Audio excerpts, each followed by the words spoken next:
चलिए अब चलते हैं क्वेश्चन नंबर 3 की ओर। इसमें बोल रहा है कि 2 kg सेब और 1 kg अंगूर का मूल्य किसी दिन 160 रुपया था। एक महीने बाद 4 kg सेब और 2 kg अंगूर का मूल्य 300 रुपये हो जाता है। इस स्थिति को बीजगणितीय और ज्यामितीय रूप में व्यक्त कीजिए। तो हमें क्या करना है, इसमें दो चर वाले रैखिक समीकरण बनाना है और उसको क्या करना है, ग्राफीय रूप में व्यक्त करना है। तो इस प्रकार का क्वेश्चन 5 नंबर में पूछा जाता है। चलिए करते हैं क्वेश्चन। क्वेश्चन नंबर 3 दिया गया है, जिसमें बोला गया कि 2 kg सेब और 1 kg अंगूर का मूल्य 160 रुपये है। तो हमें ये नहीं ज्ञात यहाँ पर दिया गया है कि 1 kg सेब का मूल्य कितना होगा या 1 kg अंगूर का मूल्य कितना होगा। तो जो नहीं दिया रहेगा उसको हम क्या करेंगे, मान लेंगे। यहाँ पर माना 1 kg सेब का मूल्य, 1 kg सेब का मूल्य हमने क्या माना, x रुपया। फिर हम क्या करेंगे, अंगूर का बात है तो 1 kg अंगूर का मूल्य हम क्या मान लेते हैं, y रुपया। क्योंकि x और y दो चर मानेंगे तभी दो चर वाला रैखिक समीकरण होगा। चलिए अब करते हैं प्रश्नानुसार क्या है।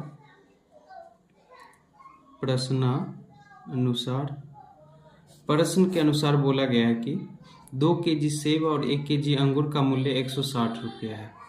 तो हमें सबसे पहले ये ज्ञात करना है कि 2 kg सेब का मूल्य, यहाँ से देख लीजिए, अगर 1 kg सेब का मूल्य x रुपया है तो 2 kg सेब का मूल्य क्या होगा, 2x रुपया होगा। 2 से क्या करेंगे, 1 kg के मूल्य को गुना कर देंगे। तो यहाँ से ये आ गया। और 1 kg अंगूर का बात है तो 1 kg अंगूर का मूल्य, ये तो y रुपया दिया गया है तो 1 kg अंगूर का मूल्य y रुपया ही हम लिख देंगे यहाँ पे। तो प्रश्न के अनुसार था कि 2 kg सेब और 1 kg अंगूर का मूल्य है।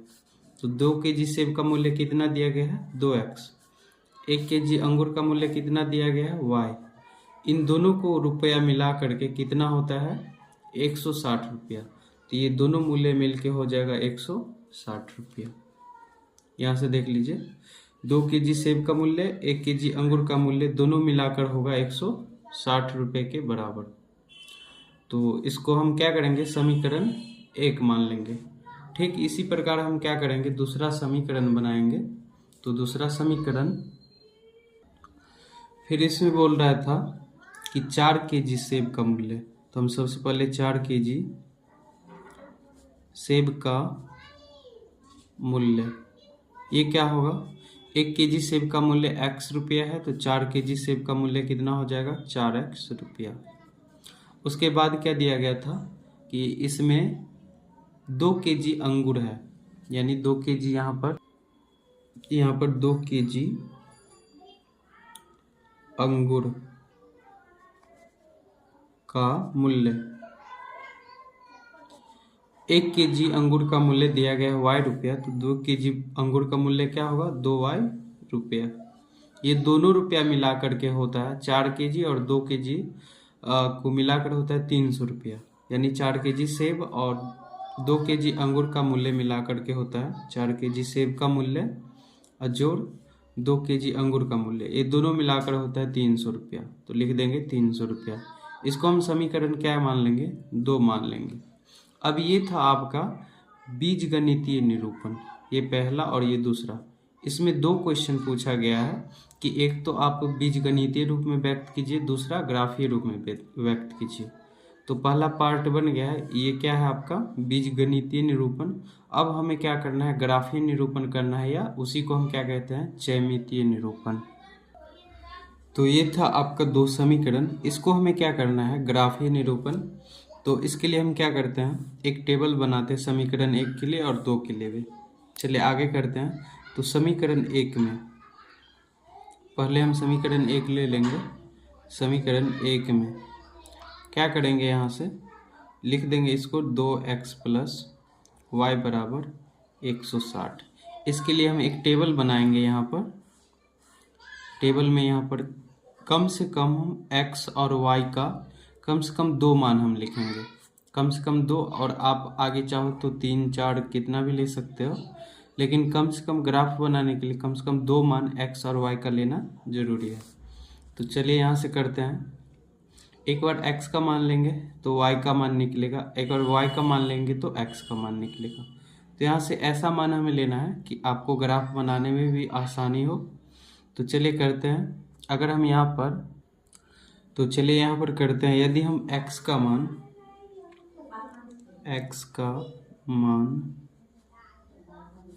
कितना ले ले, यहाँ पर अगर हम x का मान 50 ले लेते हैं, 50, तो यहाँ पर x के बदले हम कितना लिखेंगे, 50। तो देखते हैं यहाँ पर y का मान कितना निकल के आएगा। तो 2 गुने लेने पर, तो 2 गुने कितना है, x है, तो 2 गुने कितना हो जाएगा, 50 प्लस y है तो y बराबर का 160। x के बदले कितना आ गया है, 50, 50 दूनी 100 हो जाएगा, इधर 100 प्लस का y बराबर का 160। 100 इधर जोड़ का है तो उधर जाएगा घटाव का, तो 160 घटेगा 100 हो जाएगा, y का मान यहाँ से निकल के आएगा 60।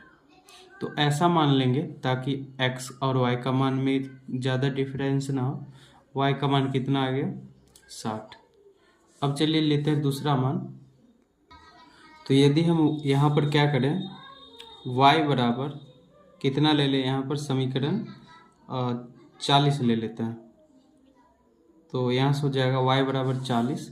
तो हम इस टेबल में लिख देंगे y का मान कितना आ गया, 40। तो x बराबर, चलिए देखते हैं कितना आता है। तो 2x प्लस का है y के बदले में आ जाएगा 40, बराबर का है 160। तो 160 हम लिख देंगे, इधर जोड़ का 40 है तो उधर गया घटाव का हो जाएगा। 2x बराबर 160 घटेगा 40 बराबर कितना हो जाएगा, घट के 120। तो यहाँ से 2x बराबर आया 120। x के साथ 2 गुने का है तो इधर आ जाएगा भाग का, 120 बट्टे का 2 कट के हो जाएगा 60। तो x का वैल्यू कितना आ गया यहाँ से, 60। तो वो मान हम यहाँ पे लिख देंगे।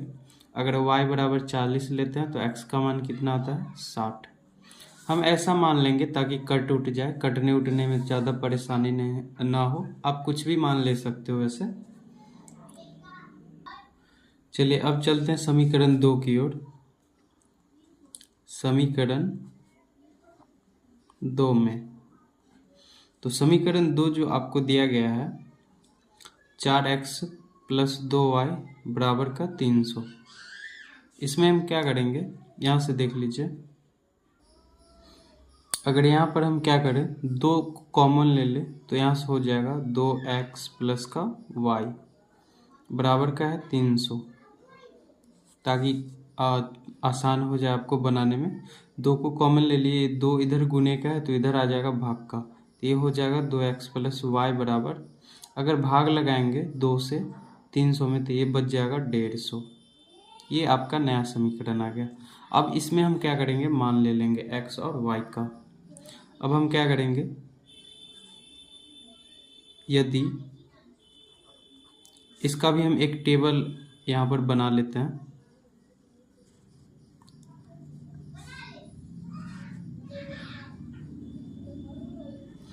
कम से कम 2 मान आपको लेने ही लेने होंगे। तो एक x हो गया, एक y हो गया। तो यहाँ से चलिए चलते हैं। यदि x बराबर हम ऐसा मान लेंगे ताकि आपको x बराबर क्या ले लें, 50। x का वैल्यू कितना आ जाएगा, 50। तो यहाँ पर क्या करेंगे, 2 गुने का है x, तो x के बदले कितना लिख देंगे, 50 प्लस का है y, तो हम y के बदले में y लिखेंगे बराबर का 150। ये हो जाएगा 50 दूनी 100, 100 इधर जोड़ का है तो इधर आ गया घटाव का, 150 घटेगा 100 बराबर घट के हो जाएगा 50। y का वैल्यू कितना आ गया 50।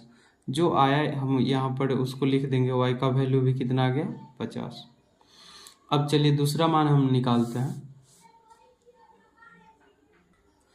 दूसरा मान हम क्या करेंगे, यहाँ से ले लेंगे। समीकरण दिया गया है 2x + y = 150। अब हम y का मान ले लेते हैं। y बराबर हम कितना ले लें, एक बार 70 ले लेते हैं। y का मान हम कितना ले लिए यहाँ पर 70, वो टेबल में लिख देना है y बराबर 70। तो देखते हैं x का मान कितना आता है। यहाँ पर समीकरण दिया गया 2x + y, तो y के बदले आ गया है 70 बराबर का है 150। तो यहाँ से हो जाएगा 70 इधर जोड़ का है, उधर गया घटाव का, बराबर 150 घटे के 70। यहाँ से 2x बराबर आ जाएगा घट के 80।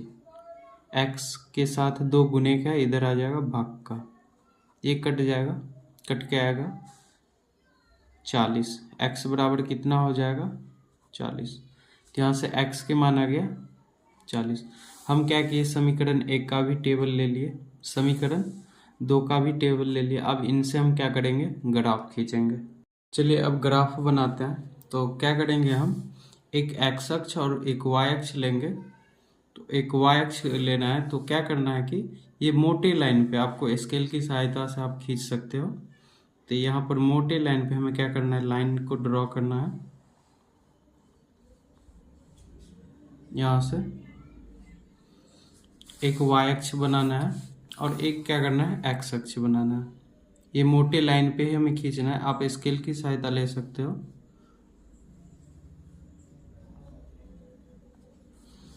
तो यहाँ से ये हो जाएगा, बीच में जो लाइन कट करता है इसको हम क्या कहते हैं, मूल बिंदु, और मूल बिंदु कितना होता है 0। तो ये हो जाएगा 0, जहाँ पर x भी 0 होता है और y भी क्या होता है 0। तो ये टेबल समीकरण का दिया गया था, ये टेबल आपको समीकरण का दिया गया है। पहला समीकरण का टेबल है x 50 और y 60। सबसे अधिक जो गया है यहाँ पर 70 तक गया है, सबसे अधिक कितना तक गया है 70 तक। तो हम क्या करेंगे, यहाँ पर ऐसा अंतराल लेंगे ताकि आपका संख्या आसानी से यहाँ पर आ जा सके। तो 10-10 का अंतराल ले लेते हैं। यहाँ पर 10, ये हो जाएगा 20, ये हो जाएगा 30, ये हो जाएगा 40, 50, ये होगा 60, ये होगा 70। तो सबसे अधिक 70 तक गया है, तो हम 70 तक क्या किए, अंतराल ले लिए। ये हो जाता है x अक्ष, और यहाँ पर इधर हो जाता है माइनस का x, इधर होता है प्लस का y, और नीचे होता है माइनस का y। ये भी हम लिख देंगे यहाँ पे।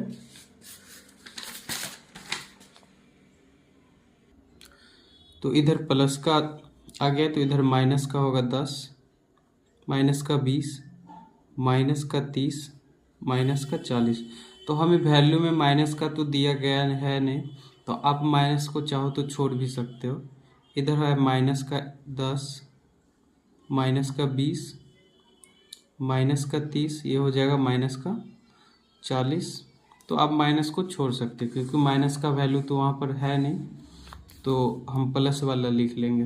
प्लस का 10, प्लस का 20, प्लस का 30, ये हो जाएगा प्लस का 40, 50, 60। एक लाइन हम और ड्रॉ कर सकते हैं, यहाँ पर हो गया 70। तो यहाँ पर प्लस का हो जाएगा। तो अब हम क्या करेंगे, यहाँ पर समीकरण का टेबल लेंगे। पहला समीकरण का ये टेबल दिया गया था कि x 50 होना चाहिए, y 60। तो x 50 और y 60 हम ढूंढते हैं। तो चलिए हम ढूंढेंगे x का कितना होना चाहिए 50, तो x का 50 यहाँ पे है, और y का कितना होना चाहिए 60, y का 60 यहाँ पे है। तो इन दोनों को जब हम आगे बढ़ाएंगे, x 50 आगे बढ़ेगा और y 60 आगे बढ़ेगा, तो इस बिंदु पर आकर के कट करेगा। ये जो बिंदु दिया गया है, ये बिंदु हो जाएगा आपको x 50 और y 60, ये आ गया यहाँ पे। दूसरा बिंदु हम कैसे ढूंढेंगे, यहाँ पर देख लीजिए x 60 है और y 40। चलिए ढूंढते हैं। x 60 यहाँ पे हो गया और y 40 कहाँ पे होगा, यहाँ पे। तो इसको आगे बढ़ाएंगे, ये भी आगे बढ़ेगा यहाँ से। x 60 यहाँ से बढ़ेगा आगे और ये 40 यहाँ से आगे बढ़ेगा, तो ये बिंदु कट करेगा। तो ये बिंदु कितना हो गया, x हो गया 60 और y हो गया 40। अब जो ये आपको बिंदु प्राप्त हुआ है, इसको हम क्या करेंगे, एक स्केल की सहायता से हम आप इन बिंदुओं को क्या करना है, मिला देना है। तो आप इस बिंदुओं को मिला लेना स्केल की सहायता से। तो यहाँ से एक लाइन ड्रॉ हो गया, आप स्केल से मिलाओगे काफ़ी अच्छे से मिल जाएगा। तो अब क्या करना है, समीकरण दूसरे का लाइन हमें खींचना है। तो x 50 और y भी 50। तो x 50 कहाँ पे है, यहाँ पे। x 50 यहाँ पे, y भी कितना आना चाहिए, 50 आना चाहिए। y भी 50 यहाँ पे है। तो इन दोनों को जब हम आगे बढ़ाएंगे तो यहाँ आएगा x 50 और y 50। दोनों को आगे बढ़ाएंगे तो इस बिंदु पे कट करेगा। तो ये हो गया एक बिंदु, इसको हम क्या कहेंगे, x 50 है और y भी कितना है, 50 है। दूसरा हम कितना बिंदु ढूंढेंगे, x 40 होना चाहिए, y 70 होना चाहिए। तो x 40 कहाँ पे है, x 40 यहाँ पे, y 70 हमें ढूंढना है। तो y 70 यहाँ पे है। तो इसको आगे बढ़ाएंगे तो दोनों ये इस पॉइंट पे कट करेगा। तो ये जो पॉइंट हो गया, ये हो गया x 40 और y 70। अब जो ये पॉइंट आपको मिला है, अब ये बिंदु और इस बिंदु को हम क्या करेंगे, मिला देंगे, एक लाइन खींच देंगे यहाँ से। फीट के इस सहायता से आप कर लेना, यहाँ से ये लाइन हो जाएगा। तो यही था आपका ग्राफीय निरूपण। तो ये कभी भी बड़े मार्क्स में आता है, 5 नंबर में आपको देखने को मिलेगा ये सब। तो इतना आपको करना होगा।